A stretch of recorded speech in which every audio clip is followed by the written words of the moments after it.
সংখ্যক সন্ত্রাসী চেষ্টা করছিল যেন এই পূজাটা ভালোভাবে না হয়, কিন্তু সেই সন্ত্রাসীদের যে কর্মকাণ্ড এটা কিন্তু প্রতিহত করে দেওয়া হয়েছে এবং পাহাড়েও পূজা ভালোভাবে হচ্ছে।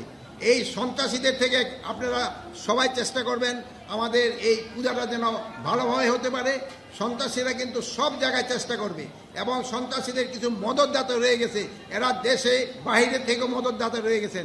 এই মদতদাতাদের থেকেও আপনারা তাদের এই যে একটা খারাপ ইচ্ছা এটা আপনারা কিন্তু দূর করে দিতে পারবেন।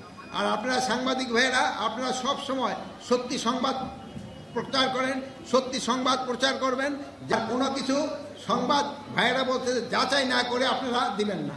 একটা কিন্তু নতুন অ্যাপও করা হয়েছে, আপনাকে যদি কোনো কিছু থাকে ভাইদের সাথে আসতে, ভাইরাও কিন্তু অ্যাপের সাথে সম্পৃক্ত, তারা আপনাদের সঠিক সংবাদটা দিতে পারবে।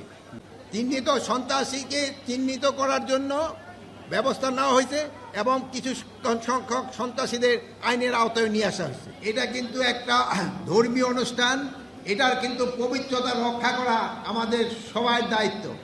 আপনারা সবাই এটার পবিত্রতা রক্ষা করবেন এবং এই ধর্মীয় ভাব গাম্ভীর্যেরভাবে যেন এটা সম্পাদন করা যায় এটা আপনারা সবাই চেষ্টা করবেন।